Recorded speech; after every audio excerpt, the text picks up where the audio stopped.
왕과 그의 대신들이 조서를 내려 니느웨에 선포하여 이르되 사람이나 짐승이나 소떼나 양떼나 아무것도 입에 대지 말지니 곧 먹지도 말 것이요 물도 마시지 말 것이며 사람이든지 짐승이든지 다 굵은 배 옷을 입을 것이요 힘써 하나님께 부르짖을 것이며 각기 악한 길과 손으로 행한 강포에서 떠날 것이라. 하나님의 뜻을 돌이키시고 그 진노를 그치사 우리가 멸망하지 않게 하시리라. 그렇지 않을 줄을 누가 알겠느냐 한지라. 하나님이 그들이 행한 것 곧 그 악한 길에서 돌이켜 떠난 것을 보시고 하나님의 뜻을 돌이키사 그들에게 내리라고 말씀하신 재앙을 내리지 아니하시니라.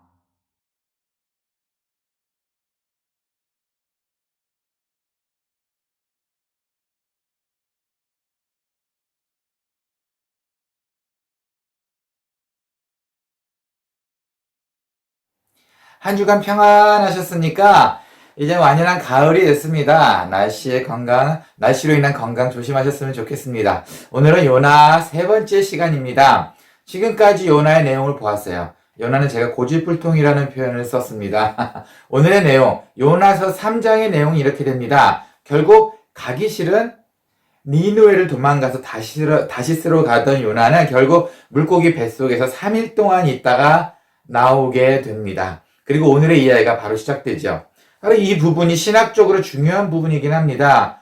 요나의 3일간 고기 뱃속에서 있었던 이 사건이 바로 예수님께서 말씀하시는 요나의 표적입니다. 요나가 3일 동안 고기 뱃속에 있다가 나와서 말씀을 증거했을 때 모든 사람들이 회개를 하게 됐어요. 이것처럼 예수님께서 3일 동안 죽었다가 살아나시고 난 다음에 그때 이후의 사역은 다 모든 사람이 회개하게 될 것이다라는 바로 그 요나의 표적입니다. 요나가 물고기 3일 동안 있는 그걸 증거하고 나와서 말씀을 증거하고 니느웨가 변했다는 것처럼 예수님이 죽은 뒤에도 예수님의 말씀으로 인해서 모든 사람들이 변한다는 바로 그런 것이요. 바로 그 내용이 바로 신학적인 부분입니다. 그리고 바로 그것이 예수님께서 말했던 요나의 표적이기도 하고요. 그런데 요나가 물고기 뱃속에 있다가 나왔기는 했는데 그리고 하나님한테 기도를 드렸는데 그래도 가기 싫었어요. 그게 너무 완연히 보입니다. 억지로 갔다는 게 보여요. 그걸 어떻게 할 수 있냐면은 니느웨 성의 크기가 나옵니다. 니느웨 성이 얼마나 크냐면은 걸어서 3일 동안을 걸어 다닐 만큼 큰 성이라는 거예요. 아주 큰 성이죠. 그 성 하나가 3일 동안을 걸어야 된다는 겁니다. 그런데 요나는 거기서 복음 증거를 얼마나 했느냐? 하루 했습니다. 하루를 걸어서 했다고 했는데 글쎄요. 이 걸어서 한 게 막 걸어다니면서 막 돌아다니면서 했을까요? 아니면 그 주위를 빙빙 돌면서 했을까요? 그건 모르죠. 어쨌든 3일 길을 돌아도 부족한 그 성을 딱 하루만 전도를 했습니다. 참 무성의하지 않습니까? 죽었다가 살았는데 고기 뱃속까지 갔다 왔는데 변화될 줄 알았는데 그럼에도 싫긴 싫었던 것 같습니다. 그렇다면 이제 1, 2, 3장을 봤는데 요나가 왜 이렇게 니느웨를 싫어했고 왜 이렇게 화를 내고 있었을까요? 그 내용이 있습니다. 나중에 사실은 니느웨는 북이스라엘을 멸망시킵니다. 요나의 나라를 멸망시킨다는 이야기죠. 이게 이미 30년 전에 예언이 되었어요. 요나가 있던 그 시대 30년 전. 이사야서 7장에 바로 그 말씀이 나옵니다. 근데 요나는 그것을 알고 있었어요. 그러니 내 나라를 멸망시킬 그 나라가 이뻤겠습니까? 정말 싫었죠. 그래서 니느웨를 싫어했던 겁니다. 그러면 왜 이렇게 또 분노를 하고 그냥 단순히 싫어서 분노를 했을까요? 그것도 아니에요. 요나는 하나님의 말씀이기 때문에 증거를 해야 된다는 것 또한 알고 있었습니다. 그런데 만약에 내가 이걸 증거했다가 니느웨는 40일 만에 망할 거야 라고 증거를 했는데 니느웨가 정말 회개를 해버리고 그리고 하나님께서 니느웨를 용서해 주신다면 이건 어떻게 되는 겁니까? 그게 너무 화가 났던 거예요. 그렇게 될까봐. 그래서 3일 돌아다닐 성을 하루만 돌아다니고 말았던 겁니다. 사실 어떻게 보면 요나가 화났던 게 이제 이해가 되네요. 요나가 왜 이렇게 니느웨를 가기 싫어했으며 왜 이렇게 니느웨 얘기만 나오면 이렇게 승질을 내고 하나님한테 이렇게 화를 냈는지 이제 좀 이해가 되네요. 하지만 싫지만 어떡합니까? 이미 고기 뱃속에서 서원도 하고 그리고 하나님한테 약속을 했으니 가서 해야 하는데 그래서 하루 했습니다. 하루. 단 하루. 싫지만 억지로 했습니다. 그런데 이 하루가 요나가 걱정했던 것처럼 모든 것을 바꿔 놓았습니다. 그 성에 있는 사람들이 하나님을 믿기 시작했어요. 하루 전도했는데 아마 크게 외쳤을까요? 하루 전도했는데 하나님의 말씀을 듣고 사람들이 금식을 하기 시작했습니다. 그랬더니 높고 낮은 자, 그 위에 계급 있고 계급이 없는 낮은 자들도 배우, 그 어렵거나 상을 당했을거나 하여튼 이때 당시에 어려운 고비가 있을 때마다 죄를 회개할 때마다 입는 그 두꺼운 상복, 베옷장 정말 까칠까칠한 그런 베옷이 있습니다. 굵은 베옷을 입고 이제 다니기 시작한 거예요. 이제 하나님 말씀을 믿고 이제 회개하기 시작한 거예요. 그런데 여기까지도 괜찮았습니다. 왜냐하면 여기까지는 성 밖의 일이기 때문에 그냥 몇 사람 그러다 말겠지라고 생각했는데 아닙니다. 이 이야기가 왕의 귀에 들어갑니다. 그러자 왕도 굵은 베옷을 입었습니다. 그리고 제위, 불이 다 탄 그 제위에 앉게 되었습니다. 이때 당시 또 하나 회개를 하게 되면 죄 위에 앉아서 몸에다가 잿가루를 뿌리는 게 또 하나의 했어야 하는 것 중에 하나였어요. 왕이 제 위에 앉았습니다. 뿐만 아닙니다. 편지, 국가 조서를 내립니다. 모든 국민들에게 사람도 물론이거니와 동물까지도 물까지도 마시지 말라, 금식하라는 조서를 내립니다. 그리고 이렇게 또 말합니다. 힘써 하나님을 부르짖고 이제 나쁜 짓 하지 말라고 명령까지 합니다. 하루 전도했는데 온 성이 발칵 뒤집히고 말았습니다. 자, 신기하지 않습니까? 한편으로는 이 생각도 듭니다. 약간 개구진 생각이긴 하지만 누가 갔었어도 니누의 성의 기적이 이루어지지 않았을까요? 제가 가서 하루 전도했다고 해도 어차피 하나님이 하시기로 한 건데 이렇게 되지 않았을까요? 네, 물론 그럴 수 있습니다. 하지만 여기에 더 큰 교훈은 일단 염려하지 말고 해보라는 겁니다. 여기에 우리에게 주시는 교훈이 하나 있네요. 우리가 고민만 하지 말고 생각만 하지 말고 이렇게 저렇게 하지 말고 일단 염려하지 말고 일단 해놓으라는 겁니다. 해보라는 겁니다. 그러면 이미 하나님께서 짜놓은 판이기 때문에 잘 된다는 거예요. 하나님께서 이미 짜놓은 판이었습니다. 뭐 요나에게는 속이 상했을지 모르겠지만 거꾸로 생각했을 때 하나님이 짜놓은 판에 우리가 어떤 일이든 간에 우리가 가서 하면 그런 모든 게 만사형통 아닌가요?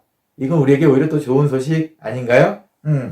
그런데 이것이 하나님이 짜놓은 판인지 아닌지 이걸 어떻게 할 수 있나요? 우리도 그런 삶 속에서 살고 싶어요, 하나님. 그런데 이걸 어떻게 할 수 있나요? 계획만 가지고는 절대 알 수 없습니다. 우리 속에 머릿속에 계산으로만은 절대 알 수가 없습니다. 하나님이 만들어 놓은 계획은 우리의 행동을 통해서만 알 수 있습니다. 우리의 행동을 하지 않았을 때는 모든 것이 알 수가 없어요. 가만히 있는 여러분을 향해서 하나님은 계획을 만들지 않습니다. 움직일 수 있는 사람을 통해서 하나님께서는 하나님의 자신의 판을 만들어 놓고 그곳에 우리를 보내십니다. 그리고 모든 게 이루어지게끔 도와주십니다. 하나님의 계획이시죠. 마당교회 처음 시작했을 때가 생각이 났어요. 이 부분 준비하면서. 원래 마당교회는 어느 흑인 할머니 도움으로 같이 시작을 하려고 했어요. 그래서 그 할머니가 그 지역에 그래도 인지도가 있으신 분이고 해서 이게 그리고 또 어떤 사람들 말에 의하면 이 할머니가 교회를 짓는다 그러면 상당히 많이 도와주시는 편이라고 하시더라고요. 그래서 그 할머니를 찾아갔어요. 그래서 저희가 좀 교회를 지으려고 하는데 교회를 하나 이제 하려고 하는데 할머니 같이 좀 도와주시고 좀 같이 하시지요. 처음엔 그렇다고 했는데 그리고 시간이 지나고 나니까 할머니의 반응이 뜨뜻미지근합니다. 뭐 이상하게 우리가 생각하는 것만큼 뭐 협조도 안 해주시고 말은 그랬는데 관심도 없으신 것 같고 알고 보니까 이 할머니는 아마 저희한테 좀 금전적인 부분을 원했던 것 같아요. 그러니까 내가 이렇게 도와줄 수 있을 테니까 나에게 좀 어느 정도 좀 돈을 줘.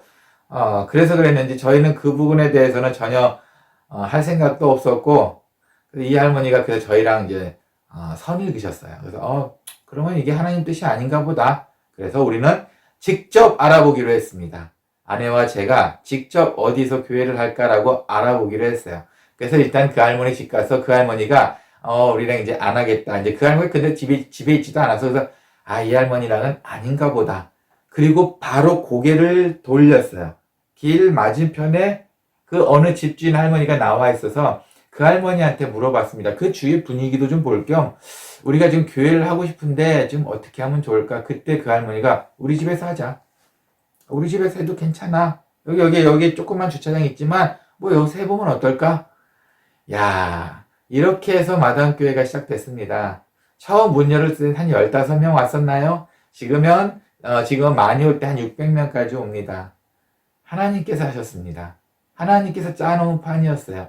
생각해보니 저는 그렇게 큰 일을 한 것 같지는 않아요. 선교사로서 당연한 일을 했던 것 뿐이지 하나님께서 짜놓은 판에 그저 저는 요나처럼 가서 활용만 해왔던 것 같습니다. 저에게 있어서는 큰 기적이에요. 근데 니누에도 이렇게 준비가 되어 있었던 것 같아요. 이미 마음을 열 준비가 되어 있었던 것 같습니다. 여러분, 우리의 행동을 통해서 하나님의 생각을 알 수 있습니다. 우리가 가만히 앉아서 하나님의 행동을 볼 수도 없고 알 수도 없어요. 우리가 행동을 했을 때 하나님께서 만들어 놓은 계획대로 우리는 움직일 수 있고 하나님의 계획이 보이게 된다는 겁니다. 니느웨 왕도 참 대단한 것 같아요. 그 큰 성의 왕이면은 좀 자존감도 있고 좀 주위에 좀 큰 소리도 치고 있었을 이럴 사람인데 오히려 그의 행동과 믿음은 우리에게 또 감동을 줍니다. 분명히 하루만 전도했던 니느웨 성에서 요나의 전도가 왕의 귀에 들어갔고 그리고 아까 말씀드렸던 것처럼 뭐 굵은 옷을 입고 뭐 배옷을 입고 뭐 제 위에 앉아서 뭐 조서를 내서 동물까지 모두 금식을 하고 하나님께 부르짖고 나쁜 짓 하지 말라고 이렇게 어쨌든 명령을 내린 건 바로 니느웨 왕이었어요. 그의 믿음 있는 행동이 모두를 살렸습니다. 그러면 또 여기서 또 재미있는 질문이 생기네요. 하나님께서는 이미 니느웨를 멸망시키겠다고 말씀하셨는데 이걸 바꾸셨네요. 하나님은 이랬다 저랬다 하시는 분인가요? 하나님의 계획을 바꾸실 수 있는 분이신가요?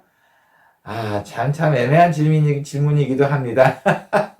하나님께서 말씀하신 약속은 반드시 지키십니다. 반드시 지키십니다. 그런데 그 시간과 영향력에 대해서는 하나님께서도 간섭을 하십니다. 결국 하나님께서는 멸망시키기로 했는데 니느웨 성을 용서해 주셨네요. 오늘의 말씀 3장 10절입니다. 하나님이 그들의 행한 것, 곧 그 악한 길에서 돌이켜 떠난 것을 보시고 돌이켜서 완전히 떠났습니다. 완전히 변했죠. 완전히 회개를 했죠. 하나님의 뜻을 돌이키사 그들에게 내리라고 말씀하신 재앙을 내리지 아니하시니라. 네, 계획을 바꾸셨네요. 하나님의 계획을 결국은 바꾸셨네요. 사실은 엄밀히 따지면 바꾼 것은 아니고 하나님의 계획을 좀 미루신 것 뿐입니다. 지난주에 설교했던 감사는 하나님의 아킬레스건을 건드린다라는 이야기를 제가 잠시 했던 것 같아요.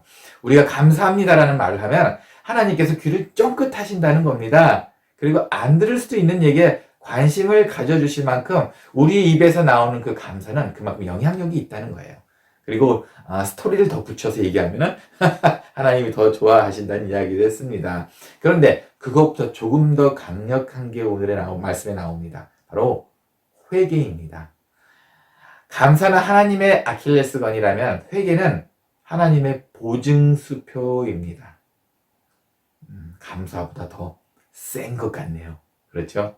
그러니 우리가 하나님께 드리는 감사와 하나님께 드리는 회개를 진실하게 잘 사용하시면은 하나님과의 관계가 무너질 리가 없습니다. 그래요? 그럼 오늘 여기서 회개를 한번 잠시 볼까요? 그럼 회개란 무엇인가요? 세상에서 말하는 회개는 단순히 용서하는 정도입니다. 용서해 주세요. 아니면 회개합니다.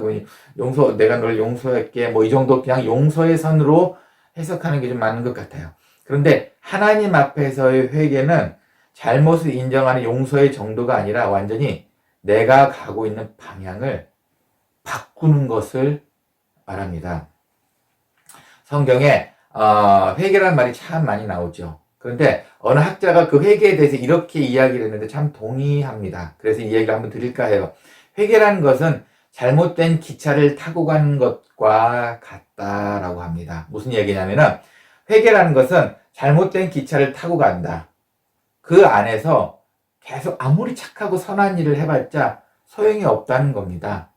그 안에서 어차피 기차는 죽으러 가는데 그 안에서 아무리 착한 일, 선한 일, 뭐 이런 걸 해봤자 주위에 앉아있는 할머니 어쩌고 저쩌고 뭐 해봤자 소용이 없다는 겁니다. 회개라는 것은 기차를 탄다. 그 대신 잘못된 방향의 기차를 빨리 갈아타는 게 회개라는 겁니다. 착한 일도 먼저가 아니고 가장 우선은 잘못된 기차를 갈아타는 것. 방향을 바로 바꿔 타는 겁니다. 그렇게 되면은 그곳에서의 삶은 살 수 있는 것이 됩니다. 선한 일도 할 수 있는 것이 됩니다. 그러니 니누에 같은 경우는 이번에는 방향을 완전히 바꾸어 탔습니다.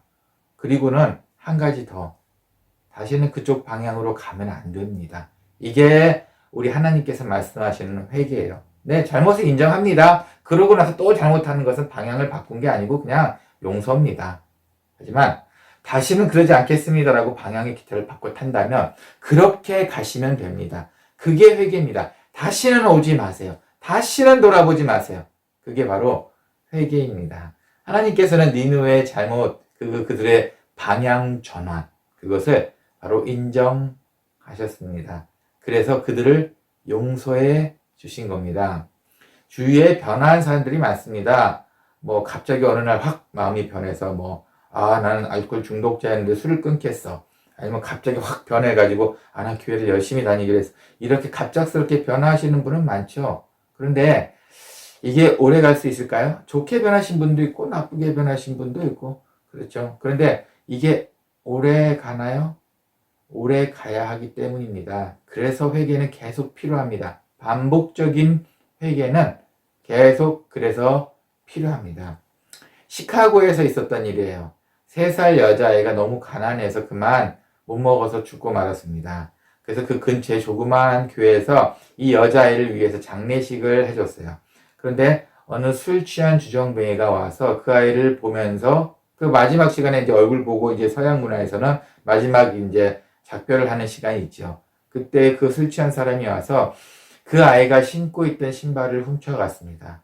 그리고 그 신발을 팔아서 또 술을 마셨습니다. 이 술주정뱅이는 그 아이의 친아버지였어요.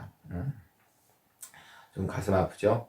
네. 그런데 이 술 취한 술주정뱅이가 회개를 하고 회심을 했습니다. 그리고 나서는 시카고 지역의 제일 유명한 멜 트라더 목사님이 되셨습니다. 그분은 술 취한 사람 1000명 이상을 교회로 인도를 했어요. 그분의 회개와 회심은 결국은 1000여 명이 되는 알코올 중독자를 살리게 되었네요. 어때요? 이런 회심은 정말 좋지 않습니까? 그 대신 분명히 보이지는 않고 내용은 없지만 아마도 한 번에 끝나진 않았을 겁니다. 계속 반복적으로 유혹도 있었고 어쩔 땐 내가 이걸 왜 해야 되나라는 회의감도 있었겠지요.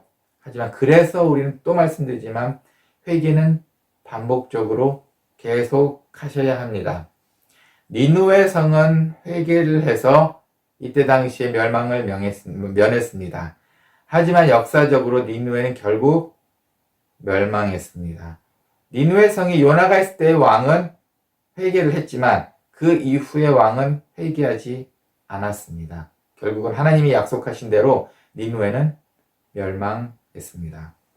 우리들의 이야기를 볼까요? 자, 우리는 어떤가요? 하나님께 회개하는 일들이 있나요? 간디는 어릴 적에 그 양고기 구워 먹는 게 너무 먹고 싶어서 아버지 돈을 훔쳐서 동전 몇 개 훔쳐서 그 양고기를 사 먹었답니다. 그리고 너무 죄책감을 느껴서 아버지한테 그 이야기를 하고 이 이야기를 들은 아버지도 눈물을 흘리면서 용서해 주셨대요. 회개입니다. 그리고 다시 하지 않았답니다. 회개입니다. 여러분, 간디는 그 동전 몇 개를 훔친 거에 죄책감을 갖고 있다가 결국 이렇게 위대한 인물이 되었습니다. 여러분은 어떤가요? 그리고 또 저는 어떨까요? 이 동전보다 더한 악한 일을 하고 있으면서 회개를 하지 않고 있나요? 어떻게 하나님이 눈 감아 주겠지라는 생각으로 그냥 넘어가고 있나요? 이런 작은 일들로 인해 죄를 짓고 계시다면 빨리 하나님께 회개하시기를 바랍니다. 그리고 다시는 똑같은 죄를 짓지 않도록 우리 스스로를 절제하시기를 바랍니다.